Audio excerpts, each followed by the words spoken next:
बसों को डैमेज किया गया। जो है बसों पे काली शाही से खालिस्तान लिखा हुआ है। तो इससे पहले भी इंसिडेंट हुए थे जब होशियारपुर में पोस्टर्स लगाए गए थे और खरड़ में हमारी बस के तोड़ा गया था। तो हम पंजाब पुलिस से लगातार टच में हैं, हम और वहाँ के ट्रांसपोर्ट डिपार्टमेंट से भी टच में हैं। हमारी बसों को निशाना बनाना तो किसी ढंग से जायज़ नहीं है। ये प्रदेश की संपत्ति है और हमारा कोई सरोकार नहीं है, ट्रांसपोर्ट का सीधा कोई सरोकार नहीं है। और उसके बावजूद भी ये ऐसा घटनाक्रम हुआ। आज भी डीजीपी हिमाचल ने डीजीपी पंजाब से बात की है और साथ में हमने चीफ मिनिस्टर पंजाब उनसे भी बात की है। तो ये हमारी संपत्ति को नुकसान पहुंचाना ये कतई भी बर्दाश्त नहीं हो सकता। ये बिल्कुल सही कदम नहीं है। ये जो भी लोग हैं, जो शरारती लोग हैं, जो मौके का फ़ायदा उठा के हमारी प्रॉपर्टी को डैमेज कर रहे हैं, हम एफआईआर्स कर रहे हैं और उसमें गिरफ्तारियां भी हो रही हैं। सर 600 रूट्स आपने बताया सदन में, किस तरीके से देखते हैं जिस तरीके से इंसिडेंट्स हो रहे हैं, क्या जो ये रूट्स पर चलने वाली बसेस हैं उनकी सर्विसेज कंटिन्यू रहेंगी या उनमें कुछ बदलाव होगा? नहीं, देखिए, हम सोच रहे हैं कि यहाँ हमारी नाइट पार्किंग गाड़ियाँ हैं। जब तक पंजाब सरकार और पंजाब पुलिस हमें अश्योर नहीं करती कि आपकी गाड़ियाँ हम सेफ रखेंगे, तो हम अपनी गाड़ियां जो है वहाँ पे पार्क नहीं करेंगे। तो हम कुछ रूट सस्पेंड कर सकते हैं या कुछ गाड़ियां हम वापस हिमाचल बॉर्डर में लेके आएंगे। 600 रूट चलते हैं और ये पारस्परिक आदान प्रदान के आधार पे चलते हैं। उनकी बसें भी हमारे आती हैं, हमारी भी उधर चलती हैं, किलोमीटर्स के हिसाब से है। वो तो एक ट्रांसपोर्ट का मसला है, लेकिन ये मसला अलग है और उसमें ट्रांसपोर्ट को जो है निशाना बनाया जा रहा है। तो अब हम ऑफिसर्स को भेज रहे हैं वहाँ पे बात करने के लिए। अब देखते हैं कि क्या एमिकेबल हल उसमें निकलता है। हमने पहले भी ये कहा था कि हम किसी भी विवाद की पार्टी नहीं है। एचआरटीसी कहीं पे भी पार्टी नहीं है। तो एचआरटीसी को तो सिर्फ कुछ लोग जो हैं लाइमलाइट में आने के लिए उसको डैमेज कर रहे हैं और ये एक बार नहीं हुआ, ये पहले भी 2-3-4 बार हो चुका है। तो इसका क्या परमानेंट सॉल्यूशन है वो पंजाब सरकार से डायलॉग कर रहे हैं।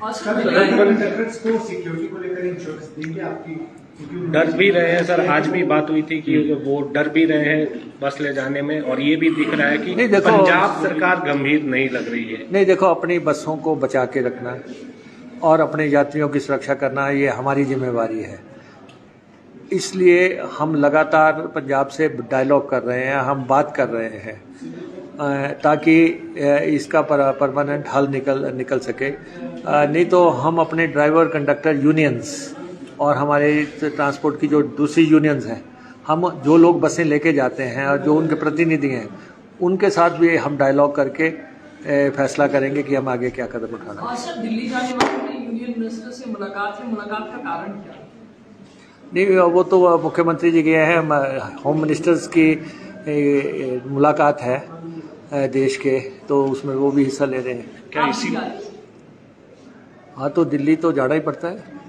सर, इस मामले में भी कोई केंद्र सरकार से इस मामले में भी कोई डायलॉग हो रहा है केंद्र सरकार से? तो पंजाब में हिमाचल के उसके साथ इस तरह से हो रहा है? नहीं, हम केंद्र सरकार के ध्यान में भी ला रहे हैं कि हमारी बसेस के साथ ऐसा सलूक हो रहा है और उसमें क्या परमानेंट सॉल्यूशन करना है। लेकिन हम ये इतना ज़रूर कह रहे हैं कि जो गाड़ी हमारी पार्क होती हैं उनकी सेफ पार्किंग का प्रावधान पंजाब सरकार करवाए। हमारे जनता की सुरक्षा जो है वो सबसे इम्पोर्टेंट है, वो करवाए। हमारी 600 बसेस हैं, उनको हम चाहते हैं कि पंजाब सरकार के साथ डायलॉग होने के बाद ही फुल उस पर चलाएंगे। पहले हम डायलॉग करेंगे। ठीक है। विपक्ष कह रहा है कि लॉ एंड ऑर्डर की स्थिति ठीक नहीं प्रदेश में। नहीं, ऐसा है कि अभी तो नशे पे बात हो रही है, ऊपर जो रेजोल्यूशन है वो तो नशे का है। नशे में जिस तत्परता से और जितने ताकत से लड़ाई लड़ी जा रही है वो मैं समझता हूँ कि आज दिन तक कभी नहीं लड़ी गई है। और राज्य सरकार कानून लाने जा रही है, कठोर कानून लेके आ रही है कि किस ढंग से हमने इसमें आगे एक्शन लेना है। और बाकी नशों को हम अगर एक तरफ रख दें, लेकिन सबसे गंभीर मसला चिट्टा है।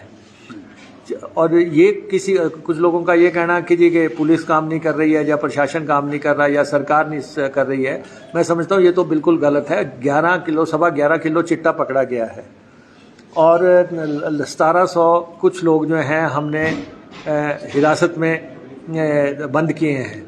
अब ये है कि ये इंटरनेशनल मसला है, अंतर्राष्ट्रीय बॉर्डर से ये आता है चिट्टा। कोई अफगानिस्तान से आता है, कोई पीछे नाइजीरियन पकड़े गए थे, अभी गैंग्स आ रही हैं। कुछ लोग जो हैं अब सरकारी मुलाजमों की जो है लगभग 40-50 लोग आए हैं गिरफ्त में, जो कि इनका हिस्सा बने हुए थे। कुछ लड़कियां जो हैं इस की गिरफ्त में थी, उस चैन का भी मंडाफोड़ हुआ है। कुछ कुरियर के माध्यम से भेज रहे हैं, कुछ व्हाट्सएप ग्रुप बने हुए हैं। तो ये चारों तरफ से घेरा हमने डाल दिया है, प्रदेश सरकार ने घेराबंदी कर दिया है। और हमने पिट एनडीपीएस एक्ट भी लागू कर दिया, जिसके तहत प्रिवेंटिव अरेस्ट भी, जो लोग कहते हैं ना जी 1 ग्राम पे अरेस्ट नहीं होगा, 2 पे नहीं होगा, 5 पे नहीं होगा। हालांकि हमने यहाँ से विधानसभा से कानून पास करके केंद्र को भेजा था, उसमें हमने कहा था कि जो 5 ग्राम से नीचे वाले हैं इनको भी जमानत का प्रावधान रद्द किया जाए, लेकिन वो वहाँ से अभी अप्रूवल नहीं आई है। तो हम जो है लोगों की कैसे प्रिवेंटिव अरेस्ट करनी है तो और कैसे उनकी संपत्तियां जब्त करनी है, किस ढंग से उन पे बलडोज़र फेरना है, ये अब बहुत बड़े पैमाने पर काम शुरू हो गया है। सरकार पूरी तरह इन्वॉल्व है, पुलिस पूरी तरह ताकत से लगी है। गवर्नर साहब का ये कंसर्न है, हमारा कंसर्न है, पूरे हाउस का कंसर्न है। और सारे एमएलएस ने ये संकल्प ले लिया है कि हिमाचल में चिट्टे को लेके एटलीस्ट कोई जनप्रतिनिधि पुलिस को फ़ोन नहीं करेगा, कोई भी अगर। और हमने तो ये भी कहा है कि अगर कहीं से भी शिकायत आती है कि चिट्टे वाले को कोई बचाने का प्रयास कर रहा है, उस पर भी उल्टी कार्रवाई हो जाएगी। तो इसलिए चिट्टे की लड़ाई हम काफ़ी अरसे से लड़ रहे हैं, लेकिन अब तो युद्ध स्तर पे इस लड़ाई को हमने छेड़ दिया है। ठीक है, थैंक यू।